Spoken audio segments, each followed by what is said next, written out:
Après la Bulgarie et la République tchèque, Volodymyr Zelensky met le cap vers la Turquie. À Istanbul, le président ukrainien doit s'entretenir en tête-à-tête avec Recep Tayyip Erdogan.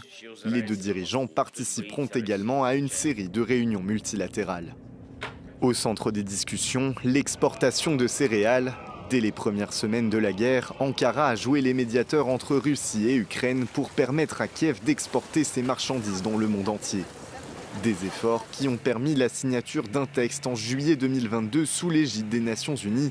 Mais Moscou a l'intention de ne pas prolonger l'accord au-delà de son terme le 17 juillet. Une possibilité qui fait planer le spectre d'une grave crise alimentaire, alors que l'Ukraine exportait les 3/4 de son blé avant l'invasion russe. La Turquie espère toujours renouveler l'accord en profitant de ses bonnes relations avec les deux belligérants. Ankara a toujours soutenu l'Ukraine contre l'agression russe et n'a eu de cesse de lui livrer des armes.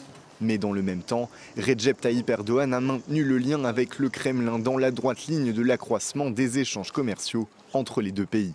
La Turquie est notamment dépendante de la Russie pour ses approvisionnements en énergie. À quelques jours du sommet annuel de l'OTAN, Zelensky et Erdogan devraient évoquer le processus d'adhésion de l'Ukraine à l'Alliance.